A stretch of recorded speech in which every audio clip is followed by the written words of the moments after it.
Good morning mga ka-farmer. Nangita ba mo legit itik Pinas F1 na certified breeder sa Davao City? Kini ang ato ang ika-introduce kaninyong tanan mga ka-farmer. Legit, very legit kay F1 itik Pinas ang atong gineserve. We serve nationwide.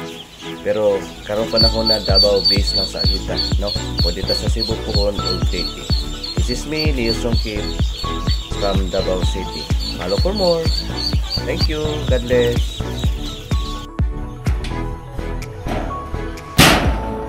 Hi guys, good afternoon. It's me, Leo Songkip from Davao City. This time guys, mag-Tagalog tayo. Pasensya na po matagal po tayo hindi nakapag-upload na video. Gawa po ng may ginagawa tayo. Nakikita niyo po yung ating extension po sa bahay. Yan po yung ating ginagawang lagyanan ng mga incubators. So mamaya, i-picture natin yon nang sa ganun, malaman nyo yung anong setup na naman natin doon. Anong progress po sa ginagawa natin. 10 days po tayong hindi nakapag-vlog. Now, it's me, I'm back, Leo Songkip, Davao City. And pag first time nyo po nakabisit sa aking YouTube channel, please don't forget, like and subscribe. Yan, mga kaitik. So tara na, puntahan na natin yung aking update sa mga Itik Pinas F1 Itik Pinas from Davao and from Bahaya Farm, ang aking partner dito po sa pag-itik, only here in Davao City. Tara, let's go. Ganon pa rin ang ating setup sa facilities, ating brooding here. So tayo guys. Yan, dito lang. Okay. So, ito po yung ating 4 days old na F1 Itik Pinas, Kayumanggi at Kaki. Ito po yun. So, yun po yung ating supply doon na mga Itik Pinas, no? So guys, sa mga naka-avail na sa ating Itik Pinas, yung nauna po, huwag po kayo mag-alala ha, kasi first come, first serve po tayo. Lahat naman po ng ating mga kaibigan, no, na gustong magkaroon ng certified Itik Pinas na mga ducklings, huwag po kayong mag-alala, lahat po ay mabibigyan po natin. Okay? So yun po. Ito po yung ating Kayumanggi again, and yan po yung ating mga lalaki na itim. Itim Pinas po yan. Yan. Nakita niyo po. So yan po yung ating pamimigay sa mga gustong mag-alaga ng mga ducklings. No, it's free. Free talaga yan para sa inyo. So yan po ang ating pinapisa for today. No. Kaya nga po ako nag-vlog kasi para makita niyo po yung ating bagong setup doon. So ngayon, okay na tayo dito. Pag may mga katanungan, please direct me PM na lang po sa aking contact number. Mamaya ipa-flash ko po ang aking contact number kung gusto niyo pong mag-avail ng F1 Itik Pinas, no? Dito po sa Davao City. Okay. So, ngayon, papakita natin niyo po yung aking maliit na setup lang sa incubators. Update po to sa mga hindi po nakakita pa sa ating setup, guys. Ngayon, makikita niyo pa. Makikita niyo po. And by the way, ang aking gamit po na feeds po, talagang matibay. Ito pong sari manok. Wala na pong iba, no? At ang aking Thunderbird na pang electrolyte, no? Yung kanyang pinaka-vitamins dito. At siyempre, hindi po natin makalimutan po yung mga Bitrasin Gold, no? From Unaco Company. Okay. So yan po ang aking ginagamit, guys. Tandaan niyo po, ay sari manok, duck at chick booster.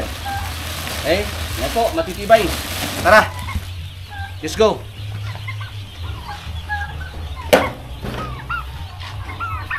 By the way, ito po yung aking mga alaga, mga pabo. Tawagin natin. Hindi po, steady dito, doon ka, para hindi makuha dito.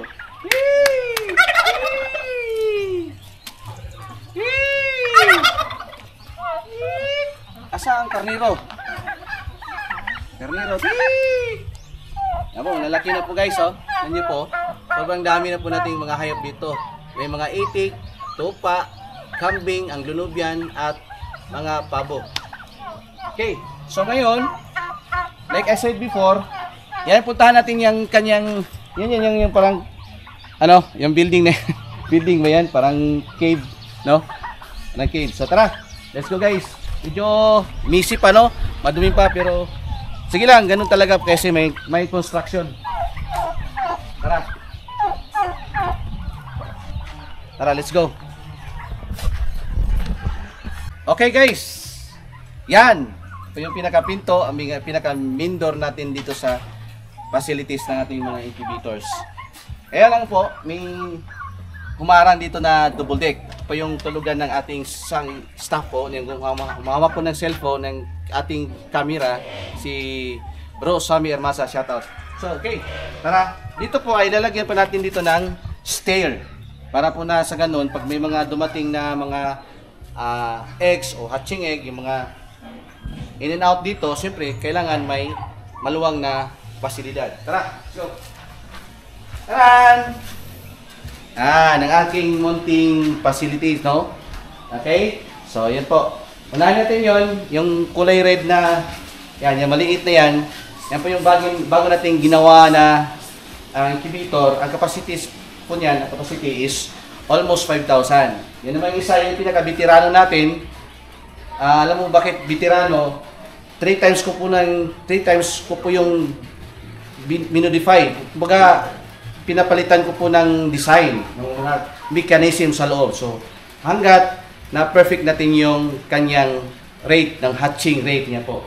Of course, ating pinakamalaki, yan, pinakamalaki po yan na incubator natin. So, thanks God, marami na po tayong incubator. No, this is enough for you to know na marami na po tayong may supply na mga ducklings. Luzon, maliban lang sa Luzon, only here in Mindanao. Ang Visayas, hindi pa eh. So, abangan nyo ako sa Visayas next year o this year, mag-expand na po tayo. God willing. Anyway, balik tayo sa aking ginagawang project dito. Ito po yung napili ko na tiles. No? Very homey and syempre, medyo kalat. No? Kalat pa kasi hindi pa siya talagang tapos. No? Kailangan nang matapos so that makapag-proceed na tayo sa iba namang project, guys. Kaya nga, gawa po ng sobrang busy, hindi po tayo nakapag-vlog. Sinsya na po ulit. So, aking tiles dito po, no? Ang ganda po ng paggagawa. Shout out po pala ng ating mga workers dito, aking partner dito si Dudong at si Alan. Mamaya, makikita nyo mamaya. So, okay, dito tayo. Ito naman ating sink, no? May malaking bintana. Matanaw mo hanggang naghuhugas ka dito ng plates, no? Ang luluto tayo. Makikita nyo po yung tanawin. Very nature. Maliban lang pagka may amoy. May amoy sa labas. Hindi naman masyado, hindi naman mausog dito kasi minsan lang pong dumadaan ang mga sasakyan dito. Kaya, very nature. Kaya nagustuhan ko tong place na to. Okay, so ang ginagamit namin ito, of course, ang aming, dito po yung labahan namin. Okay, yan. Tubig na, may sit up na po. Okay, naglakas ng water. Right, so ito po yung ating incubator. Okay, makikita ko nyo po sa inyo guys ha. Simple lang. Ganun pa rin na aking ginagawang thermostat, no? Ito pa lang, mumurahin lang to, 200 plus lang. But for me, it's working, it's very practical because mumurahin lang, pwede mong papalitan kung pag magloko. Kasi kapa ko na ito eh, no? Mas maganda. Nagustuhan ko to. Anyway, puntahan natin yung ating pinaka-mechanism dito. Okay? Yan. Yan po. May isang saucepan. So, bali guys, ito po yung magsisilbing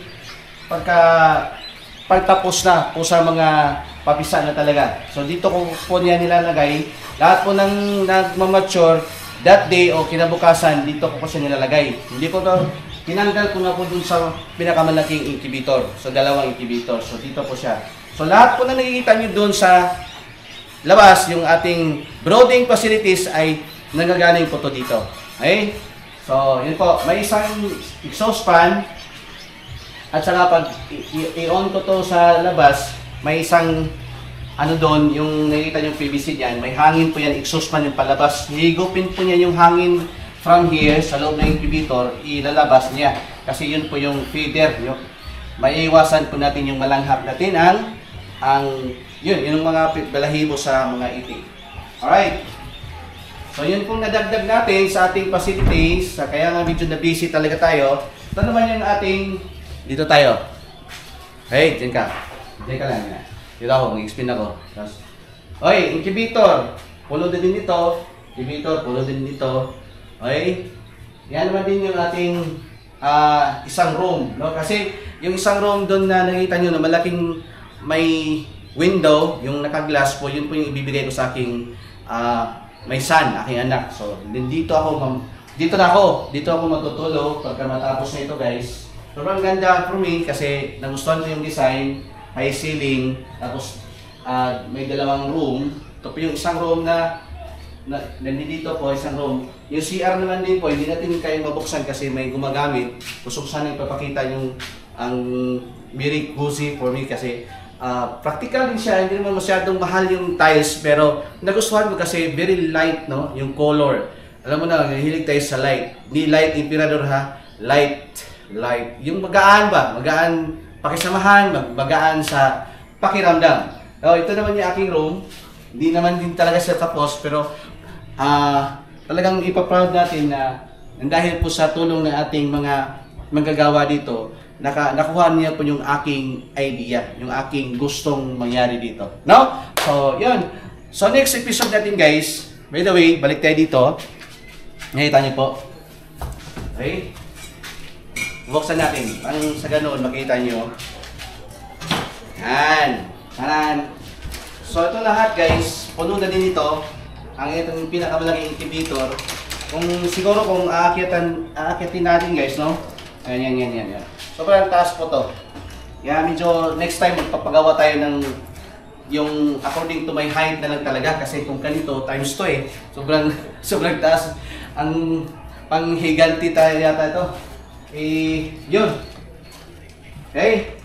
So, for sure, sa mga nagpapisa dyan, yung sumasabay sa aking YouTube channel, Itik Farming Davao, at saka yung pangalawang channel ko, Leo Songkip Vlog. Maraming salamat po sa support nyo. Luzon, Visayas, Mindanao, sa buong mundo, guys. No? It's me, Leo Songkip. At yung aking number, pa-flash ko mamaya, nang sa ganun, makontak nyo ako kung gusto nyo mga ducklings. Right? At magbibisita po tayo sa mga farms na gustong magsimula ng itik. Talagang i-guide po natin nang sa ganun is pag tama po yung sinimula natin, yung foundation sa pag-iitik, siyempre tama po yung result. Wag po tayong magsimula sa mali kasi pag sinimulan mo ng mali, wala na. Ang kinalabasan din dyan is mali. Now, it's me. Tapos na yata tayo. Kita-kita tayo sa next episode. It's me. Again, Leo Songkip, please like and subscribe sa ating YouTube channel. See you sa next vlog and see you in the farm. Bye-bye. God bless po. I love you all.